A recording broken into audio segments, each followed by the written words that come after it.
요한계시록 3장 3절의 말씀입니다. 그러므로 내가 어떻게 받았으며 어떻게 들었는지 생각하고 지켜 회개하라.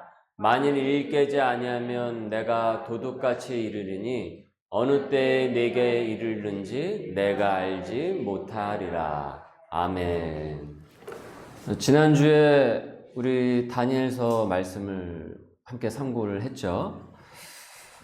다니엘서는 어느 외국인 그 포로가 대제국에서 그 고위직에 올라서 그 총리가 되었다라는, 소위 개천에서 용났다, 이런 식의 어떤 그 성공담, 인생 인물 열전을 기록한 책이 아니라고 했습니다.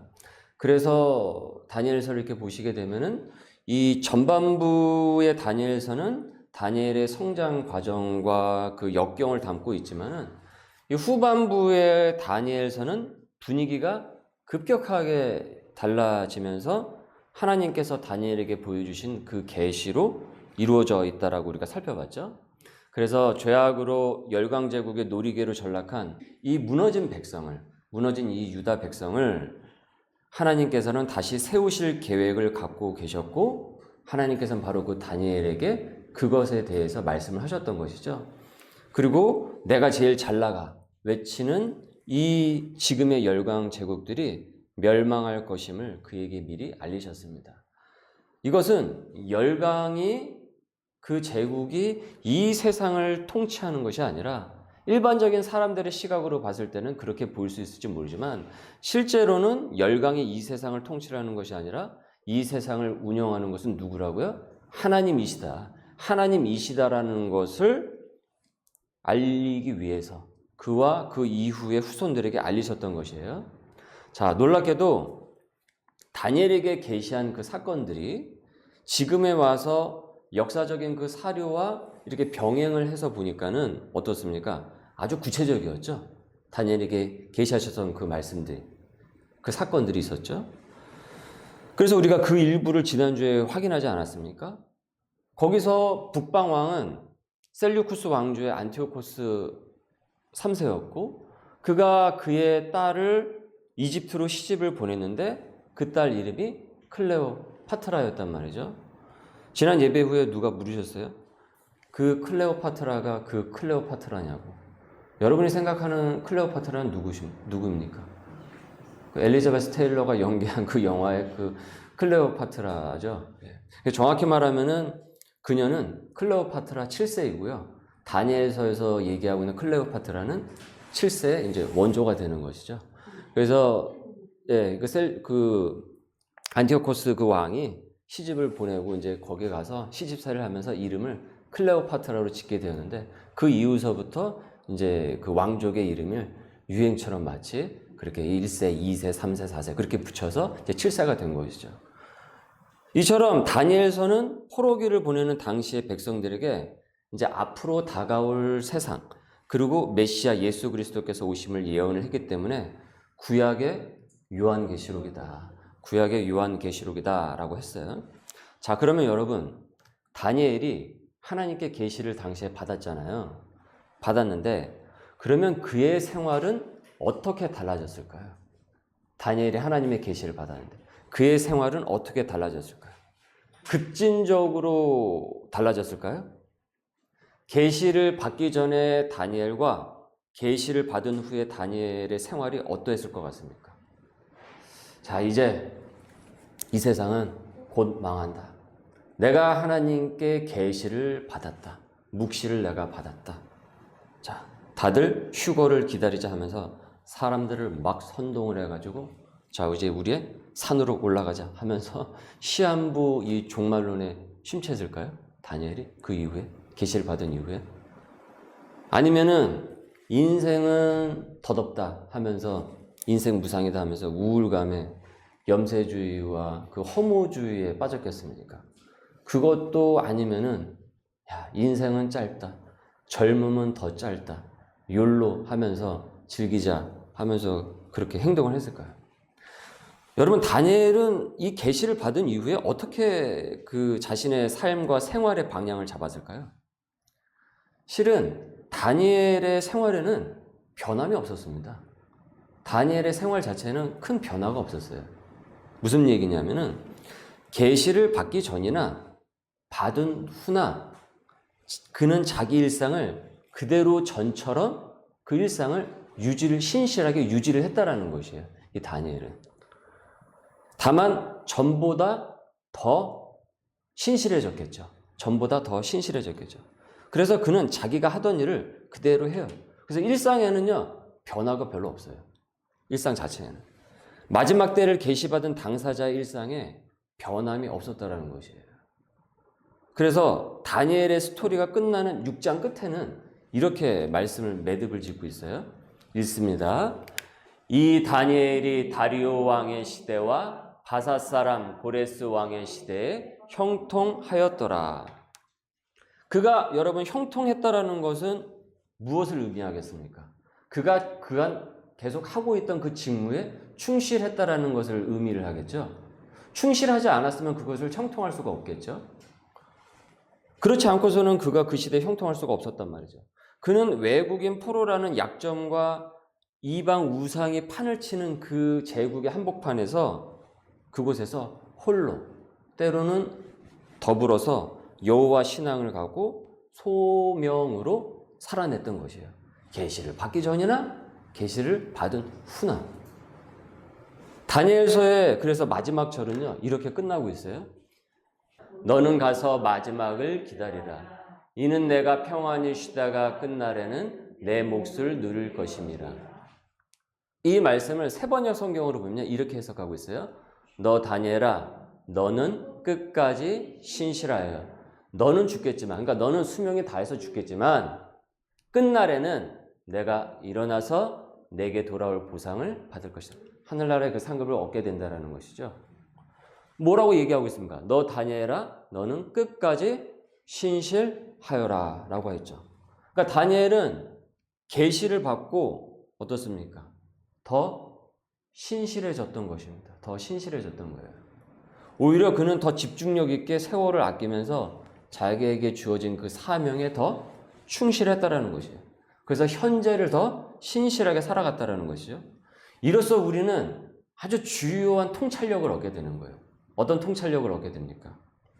우리가 계시록 말씀을 보고 받아들일 때 어떤 방향을 잡아야 되는지, 어떤 삶을 지향을 해야 하는지, 왜 하나님께서 우리에게 이 말씀을 우리에게 미리 고지하시면서 알려주셨는지, 그 의도가 무엇인지, 그것은 현재에 더 신실한 삶인 것입니다. 현재에 더 신실하고 충실한 삶을 살도록 하신 것이에요. 그것이 하나님의 의도라는 것이에요. 저 학창시절에 92년이었습니다. 이게 사진이다 보니까는 잘 안 보이실 수가 있는데 한창 떠들썩하던 사건이 있었는데 바로 다가올 미래를 준비하라. 이 다미 선교회, 이거 줄여서 다미예요. 다미 선교회의 휴거설이었어요. 여러분 기억하십니까? 이들은 계시록을 괴이하게 해석해서 예수님의 재림이 몇 날 며칠에 온다면서 사람을 호도를 했어요. 7살짜리 아이 지금 저기 있는 거 보이시죠? 엄마 따라 와가지고 지금 아무것도 모르고 저기 지금 있는 거예요. 그래서 이 일이 벌어지고 나서 다니던 직장을 때려치고 학교도 안 가고 그래서 가정이 찢어지기도 하고 심지어는 군대에서 휴가 간 군인이 복귀를 안 하는 거예요. 복귀를 안 하면 무엇이 되는 겁니까? 탈영이 되는 거죠. 이런 일이 많았어요. 이때 당시에. 그러니까 곧 있으면은 재림인데 그런 일상은 어떻습니까? 중요한 것이 아니게 된 것이죠. 왜냐하면 곧 있으면 세상의 종말인데 지금 하고 있는 그 일상이 무슨 의미가 있겠습니까? 곧 있으면 멸망한다고 하는데. 그때 나라가 떠들썩했어요. 그리고 거기서 나온 이 종말론 책은 모든 서적들을 통틀어서 엄청난 판매 부수를 기록을 하면서 대형 베스트셀러가 되었습니다. 계시록이 노스트라다무스식의 해석으로 호도가 되었던 것이에요. 이어서 휴거한다라는 이제 그날이 딱 되었어요. 이제 그날이 딱 되었습니다. 각 방송국에서 생방송으로 이제 그 장면을 이제 송출을 했단 말이죠. 그날 저도 봤어요. 아무런 일이 벌어지질 않았어요. 아무런 일도 벌어지지 않았어요. 그러니까 시간이 지나도 아무런 일이 일어나질 않으니까 그 엇나간 이 종말론에 심취한 자들은 이 배신감에 몸을 떨면서 예배당의 의자를 뒤집어 엎고 그 주창자의 멱살을 잡고 아주 그냥 난장판이 되었어요. 그 모인 장소가 마치 전쟁이 난 장소처럼 어지러워졌습니다. 결국 그 교주는 이제 붙잡혀서 갔는데 충격적인 것은 그의 은신처를 이제 검찰이 수사를 했어요. 근데 거기서 무엇이 나왔냐면 막대한 돈 뭉치가 나온 거예요. 돈 뭉치가. 아니, 마지막 날이라면서요. 마지막이라면서요. 마지막인데 왜 돈이 필요한 거예요? 아니, 마지막인데 왜 돈이 필요하겠습니까? 제가 알고 있는 집사님 중에 그 과거에 이 단체에 빠지신 분을 제가 알고 있어요. 개인적으로 알고 있는데 제가 그 얘기를 자세히 들었거든요. 그 피해를 고스란히 겪으신 거예요. 그래서 그 후유증으로 너무 많은 가정이 상처를 받고 회복을 하는데 너무 많은 시간이 걸렸다라는 거예요. 이처럼 여러분 계시록을 잘못 해석을 하게 되면은 다가오지도 않은 미래만 열망을 하면서 현재를 망가뜨립니다. 현재를 망가뜨린단 말이죠. 그래서 일상이 무너져요. 무질서해집니다. 그러니까 지금 생활하고 이러는 것은 중요한 것이 아니게 되어버리는 것이죠. 아직 오지도 않은 그 미래 때문에. 이를 이용하는 종말론파리 사업자들에 의해서 사람이 다쳐요. 영혼이 다쳐요. 가정이 다쳐요. 여러분 범죄도 이런 범죄가 없습니다. 저는 개인적으로 국회의원들이 다른 일 좀 자꾸 싸움 좀 그만하고 이 사이비법이 좀 제의가 됐으면 좋겠어요. 사이비법. 그래서 이 종교인 라이센스가 없는 사람은 함부로 교회 간판이라든지 절이든지 그것을 함부로 할 수 못하게. 여러분이 오늘 내일 있지 않습니까? 무슨 교회 해가지고 위에다 대한예수교 장로회라고 내일 간판을 어딘가에 임대를 하셔서 붙여도 그거를 제재할 수 있는 법이 우리나라에는 없습니다. 그러니까 대한예수교 장로회만 보고 장로교인가 보다 생각을 하고서 교회라고 생각하면 큰 일이 벌어진다는 것이죠. 그래서 저는 그것을 라이센스를 제공해야 된다고 생각을 해요. 문제는 지금 이와 같은 예전의 일들이 완전히 청산이 되지 않았다라는 거예요.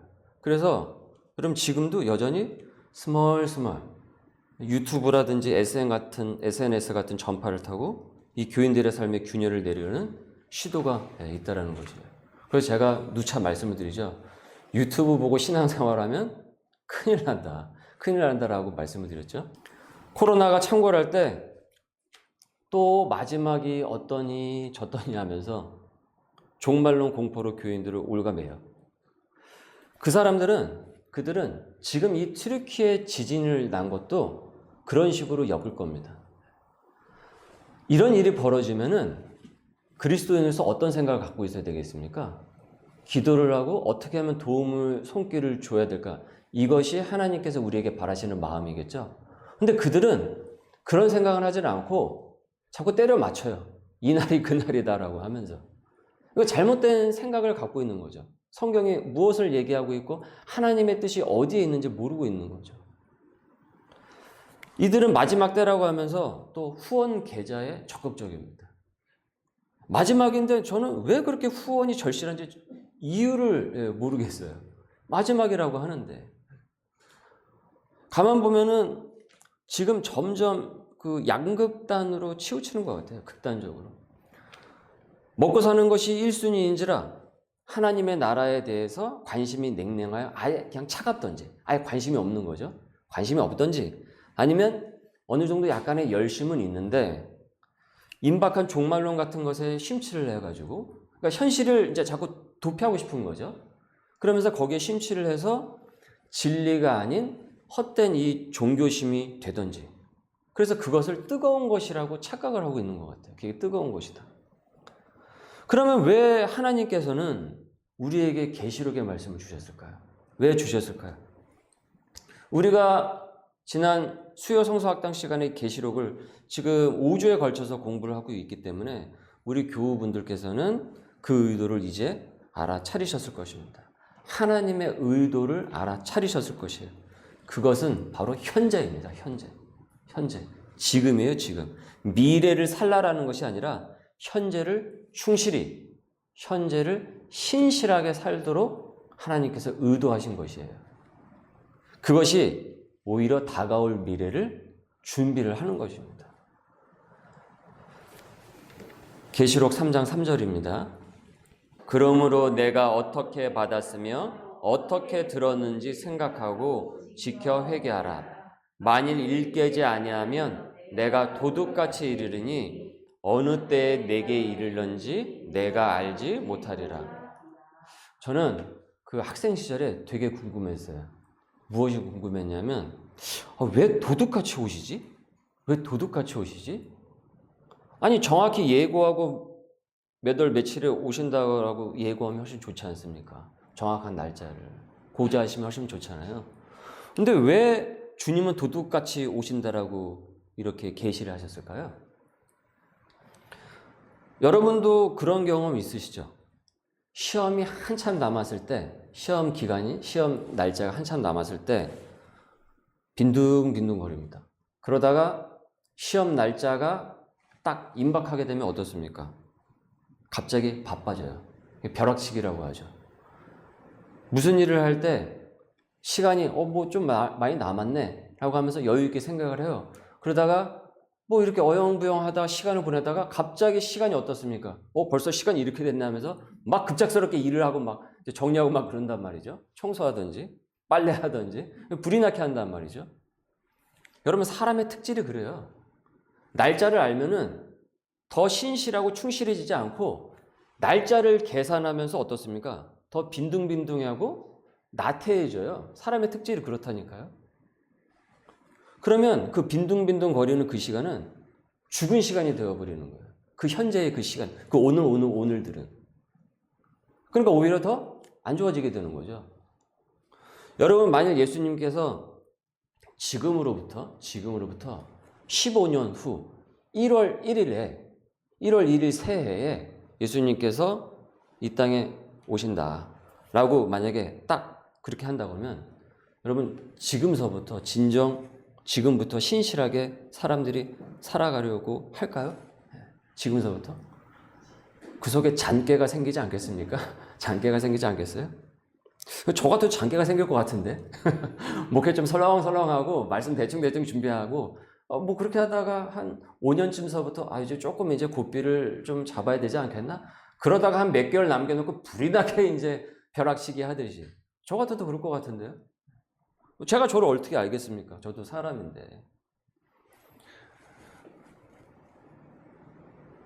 그런데 그렇게 몇 개월 전에 벼락치기 하듯 신실해야지 충실해야지 한단 말이죠, 사람들이. 하지만 여러분, 그런다고 해서 그간 불충하게 산 사람이, 나태하게 산 사람이 어찌 그때 신실하고 충실할 수가 있겠습니까?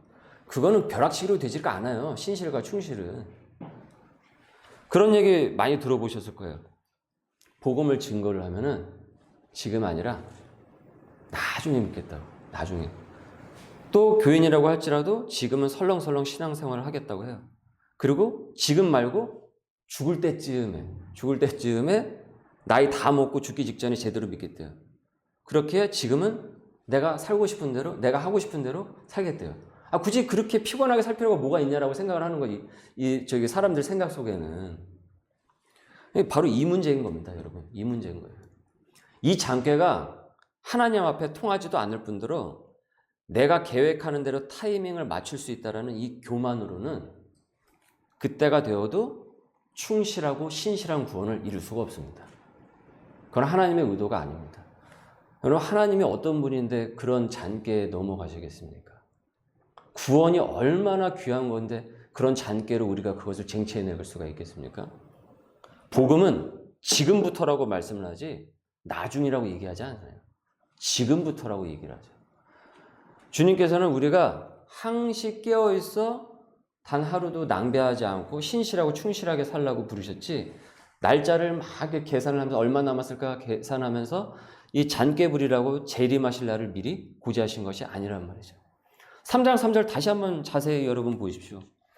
그러므로 내가 어떻게 받았으며 어떻게 들었는지 생각하고 지켜 회개하라.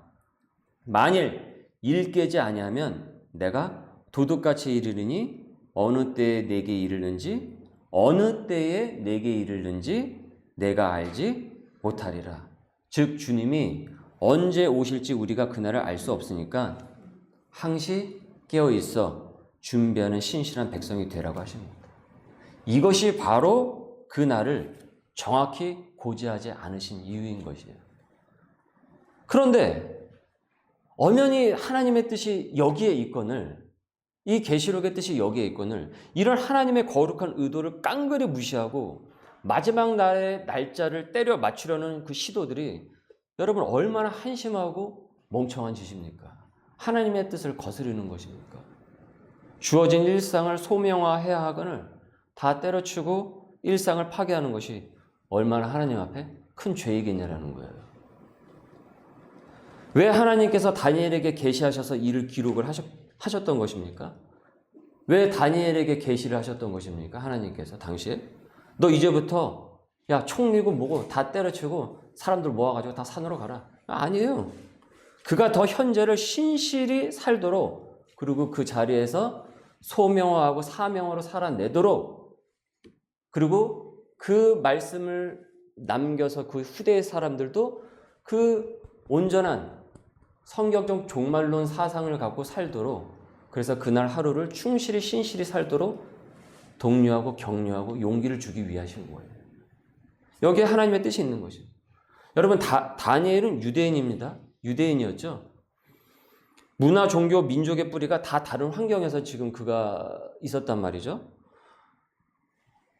그런데 다니엘이요, 이 바벨론에서 패권이 페르시아로 넘어가거든요. 바벨론을 무너뜨리고 페르시아가 이 또다시 패권을 잡게 돼요.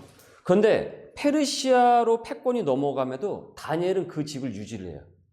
다니엘은 그 직을 유지를 합니다. 이게 무엇을 얘기하는 겁니까? 그만큼 다니엘이 탁월했던 거예요. 신실했던 거예요. 그 삶이 믿지 않는 자들의 눈에도 보였던 거죠. 그래서 형통했던 것입니다. 그 다니엘의 탁월함은 바로 그가 올바른 성경적 종말론 사상을 갖고 그날 하루하루를 신실하게 살았기 때문이었던 것입니다. 그래서 그가 형통했다라고 다니엘서가 고백을 하고 있는 거예요. 전하고 있는 것이죠. 그렇기 때문에 참된 성경적 종말론은 주님이 오늘이라도 오실 수 있다라고 믿기 때문에 충실히 신실히 살아내는 것이에요. 그래서 건강한 종말론 믿음을 가진 성도는 어떻습니까? 더 신실하고 충실히 살아가려고 하는 거예요. 왜요? 오늘이라도 주님을 내가 만날 수 있다고 생각을 하는 거예요. 그 믿음을 갖고 사는 것이죠. 언제 주님이 오실지 알 수 없으니까 지금 하는 것이죠. 지금. 언제 주님이 오실지 알 수 없으니까 지금 그에게 복음을 전하는 것이죠. 언제 주님이 오실지 알 수 없으니까 지금 그에게. 언제 주님이 오실지 알 수 없으니까 지금 우리 가정을 잘 가꾸고 섬기고 하나님의 나라로 만들어 가는 것이죠. 언제 주님이 오실지 알 수 없으니까. 그 기간을 놓치면은 우리가 가정에 가꿀 수 있는 시간을 놓쳐버리는 것 아닙니까? 언제 주님이 오실지 알 수 없으니까 지금 나의 생계터전을 거룩한 소명화로 진행시켜 나가야 되죠. 언제 주님이 오실지 알 수 없으니까 지금 우리 교회를 잘 가꾸고 섬겨 나가야 되는 것이죠. 언제 주님이 오실지 알 수 없으니까 이 나라에서도 바른 시민의식과 이 크리스찬의 이 자긍심을 갖고 오늘 하루하루를 신실하게 살아나가는 것이죠. 여러분, 그 사람이 바로 이 땅에서 천국 백성입니다. 여기에 하나님의 뜻이 있어요. 주님의 뜻이 있는 것입니다. 그 사람이 바로 천국에 들어가는 사람입니다. 그 사람이 이 성경적 종말론의 생활을 하는 사람이에요. 이 땅에서 불충한 사람은 하늘나라에서도 충실할 수가 없어요. 그렇지 않겠습니까? 이 땅에서 충실하지 못한 사람이 어떻게 하늘나라에서 충실할 수가 있겠습니까? 그래서 하나님의 나라는 죽어서 경험하는 나라가 아니라 지금 어디서부터 경험하는 것이에요? 지금, 오늘, 우리 가정에서, 우리 교회에서 내가 머문 그 자리에서 경험을 하고 여기서부터 시작이 되는 것이에요. 바로 여기에 하나님의 뜻이 있는 것이에요. 그 의도가 있는 것입니다. 언제 주님 오실지 우리는 알 수 없습니다. 하지만 도적처럼 오신다라고 했죠. 도적처럼 오신다라고 했어요. 호흡이 끊어지는 그 시간도 여러분 도적처럼 옵니다. 그래서 하다가 오게 되는 거예요. 빈둥거리다가 우리가 그날을 오면은 준비 없이 주님을 만나야 될 수밖에 없는 거예요. 그래서 하나님의 나라를 우리가 무엇이라고 표현을 했죠? 이미와 아직으로 표현을 했죠. 아직 그 나라는 오지는 않았어요. 그렇죠? 하나님의 나라는 오지 않았어요. 그러나 어떻습니까? 우리는 그 나라를 기대하고 있기 때문에 지금 이미 그 나라를 경험을 하고 있는 것이죠. 그래서 여러분 기억하시죠? 제가 잊지 마시라고 비유를 드셨던 거. 로또 당첨이 된 날만 기억나시죠? 로또 당첨이 된 날, 그날 로또 당첨이 됐어요. 됐다고 쳐요. 뭐 안 사시겠지만 어쨌든 로또 당첨이 되었어요. 그러면 그 로또를 타는 날만 기쁘겠냐라는 거예요. 언제서부터 기쁩니까? 그 소식을 들은 그날서부터 기쁜 거죠. 하늘나라가 그렇다라는 거예요. 물론 하늘나라를 설명하는데 이 설명이 다 약간 조금 좀 세상적이긴 하지만 제가 오직 하면 여러분 잊지 말라고 이 표현을 제가 누차 얘기를 하겠어요. 그러면 로또와 비교할 수 없는 하늘나라의 그 구원이 우리에게 주어졌다고 한다면 우리는 하늘나라의 확실한 그 복음의 그 은혜를 갖고 사는 사람 아닙니까? 그럼 언제서부터 우리는 살아가는 거 아니에요? 언제서부터 그 기쁨을 갖고 살아갑니까? 지금이죠. 그러니까 아직 오지는 않았지만 언제요? 이미 우리에게는 하나님의 나라가 임한 거죠. 그래서 예수님께서 말씀하신 거예요. 하나님의 나라가 어디 있습니까? 하나님의 나라가 어디 있다고요? 너희 안에 있느니라. 하나님의 나라가 너희 안에 있느니라. 그냥 말씀한 거예요. 제가 제대 한 달 남겨놓고요. 한 달 놓고 모든 게 행복해 보이더라고요. 한 달 남겨놓고 모든 세상이 다 아름다워 보이더라고요. 한 달 정도 딱 남겨놓으니까. 그리고 위병소문을 그때 눈이 펑펑, 제가 겨울군보냐 눈이 펑펑 내렸거든요. 정말 눈이 펑펑 내렸는데 그 위병소 그 가로질러서 쭉 가는데 제 발자국만 쭉 나와 있는데 그리고 펑펑 눈이 내리는데 저는 무슨 천국으로 가는 줄 알았어요. 아직 그날이 잊혀지지가 않아요. 어떻게 이런 일이 있을 수가 있을까? 저는 그 날이 잊혀지지가 않아요. 그래서 제가 그날 하나님 감사합니다. 감사합니다 하면서 정말 너무나도 행복하게 제대했던 그 기억이 지금도 잊혀지질 않아요. 하늘나라가 그렇게 우리에게 펼쳐지고 있는 거예요. 그렇기 때문에 우리는 언제서부터 경험합니까? 이미 지금서부터 경험을 하게 되는 거죠. 바로 이것이 우리에게 계시록을 통해서 주님께서 다시 오실 그 날을 고지하신 것입니다. 그렇기 때문에 오늘 지금서부터 우리는 하나님의 나라를 살아가는 것이에요. 요한계시록 3장 3절입니다. 그러므로 내가 어떻게 받았으며 어떻게 들었는지 생각하고 지켜 회개하라. 만일 일 깨지 아니하면 내가 도둑같이 이르느니 어느 때에 내게 이르는지 내가 알지 못하리라. 읽습니다. 시작. 이 예언의 말씀을 읽는 자와 듣는 자와 그 가운데에 기록한 것을 지키는 자는 복이 있나니 때가 가까움이라. 볼지어다 그가 구름을 타고 오시리라. 각 사람의 눈이 그를 보겠고 그를 찌른 자들도 볼 것이요 땅에 있는 모든 족속이 그로 말미암아 애곡하라니 그러하리라. 아멘. 세월을 아끼고 신실하고 충실하게 사명 감당하면서 오늘 능히 살아낼 수 있는 우리 소명의 식구들 될 수 있기를 주님의 이름으로 소망합니다. 아멘. 기도하겠습니다. 우리 말씀에 잇대어 기도합니다. 주님, 세월을 아끼며 지금 오늘 우리 교회에서 우리 가정에서 머문 그 자리에서 신실과 충실로 살아가게 하여 주옵소서. 주님, 불평과 불만이 많아서 불충하고 신실하지 않았던 내 모습이 많이 있습니다. 주님, 용서하여 주옵소서. 가정에서 일하는 그곳에서 하나님의 나라를 이루어가지 못했음을 주님 뉘우치며 다시 오늘 말씀처럼 다니엘처럼 오늘을 신실로 충실로 소명을 다하게 하소서. 우리 함께 같이 기도합니다.